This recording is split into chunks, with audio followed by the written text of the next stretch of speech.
जय हिंद दोस्तों। Exam times Rahul Kumar YouTube channel पर आपका हार्दिक हार्दिक स्वागत है। दोस्तों आज मैं बहुत ही महत्वपूर्ण प्रैक्टिस सेट पेपर लेकर आया हूं जो एग्जाम की दृष्टि से बहुत ही खास होने वाला है। तो इस वीडियो को आपको पूरा देखना है, अंत तक देखना है। तो आइए चलते हैं पहले प्रश्न की तरफ। तो पहला प्रश्न देखिए आप, सेंटर फॉर एडवांस टेक्नोलॉजी का मुख्यालय कहाँ पर स्थित है? सेंटर फॉर एडवांस टेक्नोलॉजी का मुख्यालय कहाँ पर है? Very important question, very important question है मित्र।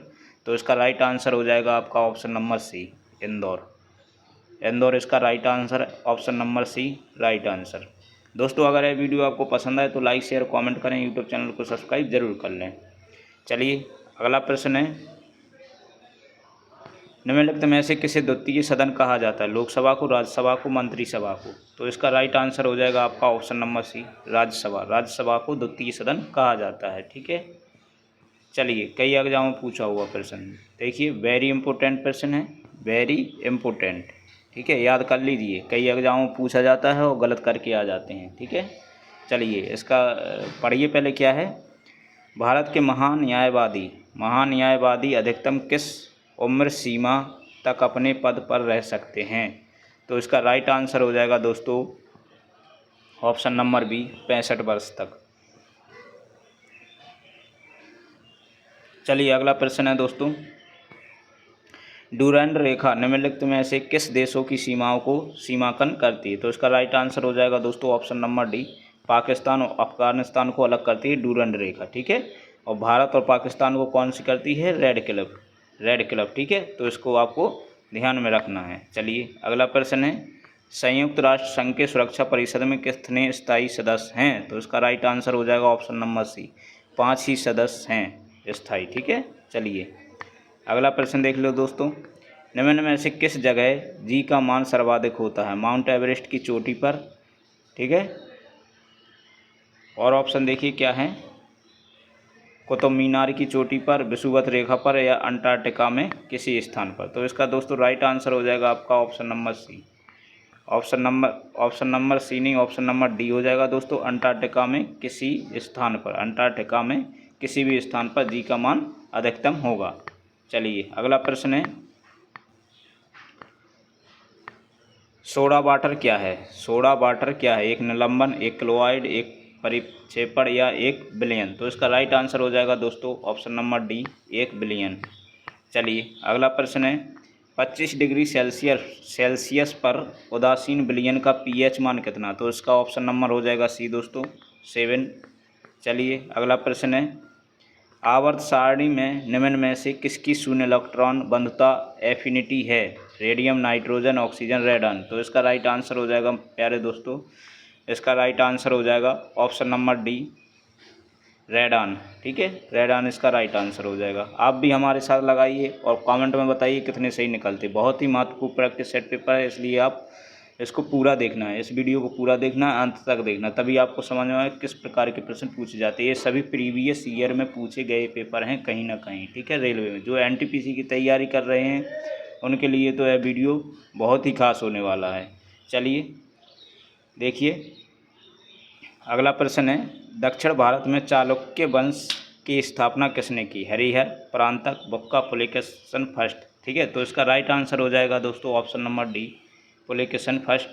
चलिए अगला प्रश्न देख लीजिए, बहुत ही इम्पोर्टेंट प्रश्न है, इतिहासकार जादूनाथ सरकार ने किस मुगल कालीन रचना को मुगल राज्य का गजेटियर कहा है? तो इसका राइट आंसर हो जाएगा ऑप्शन नंबर डी, मासरे आलमगीरी। ठीक है, मासरे आलमगीरी। चलिए अगला प्रश्न है दोस्तों,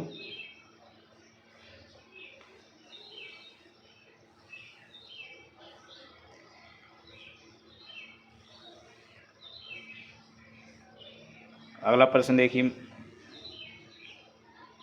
नेजा नृत्य किस राज्य का लोक नृत्य है? राजस्थान, छत्तीसगढ़, उत्तर प्रदेश, तमिलनाडु? नेजा नृत्य दोस्तों नृत्य हैं, लोक नृत्य, ये पूछे जाते हैं तो इनको आपको पढ़ के जाना है। ठीक है, तो इसका राइट आंसर है दोस्तों ऑप्शन नंबर ए, राजस्थान का नेजा नृत्य हो जाएगा राइट आंसर ए। चलिए अगला प्रश्न है, शिवाजी का जन्म कहाँ हुआ था? पुणे में, पुरंदर में, रायगढ़ में, या सिवनेर में? तो इसका राइट आंसर हो जाएगा ऑप्शन नंबर डी, सिवनेर में। चलिए अगला प्रश्न है दोस्तों, किस वर्ष में सर्वप्रथम यूरी गागरिन ने अंतरिक्ष यात्रा की थी? कौन से वर्ष में की थी? तो इसका राइट आंसर हो जाएगा ऑप्शन नंबर सी, 1961 में यूरी गागरिन ने अंतरिक्ष की यात्रा की थी। कई एग्जाम में पूछा हुआ प्रश्न। चलिए अगला प्रश्न है, भोजशाला मंदिर कौन सी देवी जी का है? भोजशाला मंदिर कौन सी देवी जी का है? तो इसका राइट आंसर हो जाएगा ऑप्शन नंबर डी आपका, देवी सरस्वती। चलिए अगला प्रश्न आपके सामने, मंत्रिमंडल की नियुक्ति व पदच्युति भारतीय संविधान किस प्रावधान के तहत है? नियुक्ति और पदच्युति, ठीक है। तो इसका राइट आंसर हो जाएगा आपका ऑप्शन नंबर ए, अनुच्छेद 75 के तहत, ठीक है। अनुच्छेद 75 की तरफ नियुक्ति होती है और पदच्युति होती है, ठीक है। तो इसका राइट ऑप्शन हो जाएगा option number A, right answer. चलिए अगला प्रश्न है, कालेरा बैसिलस की खोज किसने की थी? तो इसका राइट आंसर हो जाएगा दोस्तों option number C, Robert Koch. चलिए जल्दी जल्दी कवर करेंगे ताकि वीडियो लंबा ना हो। कौन सा प्राणी सबसे बड़ा बच्चा पैदा करता है? इसका राइट आंसर हो जाएगा ऑप्शन नंबर सी, हाथी। चलिए अगला प्रश्न है, किस अंग में वर्णक विशेष के आधार पर किसी व्यक्ति की आंखें भूरी, नीली या काली होती? तो इसका राइट आंसर हो जाएगा दोस्तों ऑप्शन नंबर सी, परितारिका आइरिस, ठीक है। Option number C right answer. चलिए अगला प्रश्न है, उत्तर पश्चिम में चंद्रगुप्त मौर्य के साम्राज्य का विस्तार कहाँ तक था? तो इसका राइट आंसर हो जाएगा मेरे दोस्तों ऑप्शन नंबर डी, हिंदकुश पर्वतमाला। चलिए अगला प्रश्न है, निम्नलिखित में से व्यस्ततम महासागरीय व्यापार मार्ग कौन सा है? तो इसका राइट आंसर हो जाएगा आपका ऑप्शन नंबर डी, सुएज नहर। चलिए अगला प्रश्न है, समुद्र के ज्वार भाटा में कौन सी ऊर्जा भंडारित होती है? तो इसका राइट आंसर हो जाएगा ऑप्शन नंबर बी, गतिज ऊर्जा। चलिए अगला प्रश्न है, महंगी मुद्रा का अर्थ है? तो इसका राइट आंसर हो जाएगा ऑप्शन नंबर बी, इसका राइट आंसर हो जाएगा ब्याज की उच्च दर, option number B right answer. चलिए अगला प्रश्न है, वैध मुद्रा का अर्थ है? चेक, विनिमय पत्र, ड्राफ्ट या करेंसी नोट? तो इसका राइट आंसर हो जाएगा दोस्तों option number D, currency note. चलिए अगला प्रश्न है, लोकसभा का महासचिव उसके सचिवालय का प्रमुख और?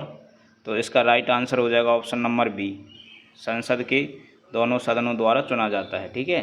चलिए अगला प्रश्न है दोस्तों, निम्नलिखित में से किस विधेयक के राष्ट्रपति को उसे पुनर्विचार के लिए वापस भेजे बिना अपनी स्वीकृति देनी पड़ती है? तो इसका राइट आंसर हो जाएगा ऑप्शन नंबर बी, हो जाएगा वित्त विधेयक। चलिए अगला प्रश्न है, किस अधिनियम के द्वारा मुसलमानों को पृथक निर्वाचन का अधिकार मिला था? तो इसका राइट आंसर हो जाएगा ऑप्शन नंबर ए, भारत सरकार अधिनियम 1909 को मुसलमानों को क्या मिला था? निर्वाचन का अधिकार। चलिए अगला प्रश्न देख लेते हैं दोस्तों, राष्ट्रीय आय से क्या तात्पर्य है? तो इसका राइट आंसर हो जाएगा दोस्तों ऑप्शन नंबर ए, किसी देश में एक वर्ष की अवधि में कुल उत्पादन और सेवाओं का आर्थिक मूल्य, ठीक है। Option number A right answer. अगला प्रश्न देखिए, निम्नलिखित में से कौन सा तंतु सबसे कम आग पकड़ता है? नायलॉन, रेयान, सूत, टेरिकॉट? तो इसका राइट आंसर हो जाएगा दोस्तों ऑप्शन नंबर सी, रेयान, ठीक है। चलिए अगला प्रश्न है, उद्योग में पॉलीथीन का निर्माण किसके बहुलक द्वारा किया जाता है? तो इसका राइट आंसर हो जाएगा आपका ऑप्शन नंबर डी, एथिलीन। अगला प्रश्न है दोस्तों, डेंगू ज्वर का कारण है? तो इसका राइट आंसर हो जाएगा आपका ऑप्शन नंबर डी, वायरस। चलिए अगला प्रश्न है, थैलासीमिया एक आनुवांशिक बीमारी है, यह किसको प्रभावित करती है? रुधिर, फुफ्फुस, वृक्क या हृदय? तो इसका राइट आंसर हो जाएगा दोस्तों ऑप्शन नंबर ए, रुधिर को। चलिए अगला प्रश्न है, अवमूलन आयत को क्या बनाता है? तो इसका राइट आंसर हो जाएगा आपका ऑप्शन नंबर डी हो जाएगा दोस्तों ऑप्शन नंबर डी, महंगा। Option number D right answer, महंगा। चलिए नेक्स्ट प्रश्न है, हर्षवर्धन अपनी धार्मिक सभा कहाँ किया करता था? मथुरा में, वाराणसी में, प्रयाग में या ताम्रलिप्त में? तो इसका राइट आंसर हो जाएगा दोस्तों ऑप्शन नंबर बी, प्रयागराज में। चलिए अगला प्रश्न है, संसदीय व्यवहार में शून्यकाल दखल भारत में कब शुरू हुआ था? 1952, 1972, 1962, 1982 में? तो इसका राइट आंसर हो जाएगा ऑप्शन नंबर बी, 1962। चलिए अगला प्रश्न है, नोबेल पुरस्कार किस विषय में नहीं दिया जाता है? भौतिकी, रासायनिक, गणित या चिकित्सा शास्त्र? तो इसका राइट आंसर हो जाएगा दोस्तों ऑप्शन नंबर बी। गणित में है नोबेल पुरस्कार नहीं दिया जाता, सिर्फ भौतिकी, रसायन और चिकित्सा शास्त्र में नोबेल पुरस्कार दिया जाता है। चलिए अगला प्रश्न है, निम्नलिखित में से किन पवनों को प्रतिव्यापारिक पवन कहा जाता है? तो इसका राइट आंसर हो जाएगा दोस्तों ऑप्शन नंबर डी, पश्चिमी पवन। ठीक है, क्या हो जाएगा? पश्चिमी पवन, option number D right answer. चलिए अगला प्रश्न है, निम्नलिखित में से कौन सा प्रथम प्रक्षेपास्त्र है जिसका विकास भारत में ही किया गया है? तो इसका राइट आंसर हो जाएगा दोस्तों ऑप्शन नंबर बी, पृथ्वी। चलिए अगला प्रश्न है, निम्नलिखित में से कौन सा कर ऐसा है जिससे कीमत में वृद्धि नहीं होती है? तो इसका राइट आंसर हो जाएगा दोस्तों ऑप्शन नंबर बी, आयकर बी आपका राइट आंसर हो जाएगा। चलिए अगला प्रश्न है दोस्तों इस प्रैक्टिस सेट पेपर का, निम्नलिखित में से राष्ट्रीय आय को जनसंख्या के आकार से विभाजित करने पर क्या प्राप्त होता है? तो इसका राइट आंसर हो जाएगा दोस्तों ऑप्शन नंबर ए, प्रति व्यक्ति आय, option number A right answer. दोस्तों यह था आज का प्रैक्टिस सेट पेपर। अगर दोस्तों यह वीडियो आपको पसंद आई तो लाइक शेयर कमेंट करें, यूट्यूब चैनल को सब्सक्राइब जरूर कर लें। इसी के साथ दोस्तों जय हिंद।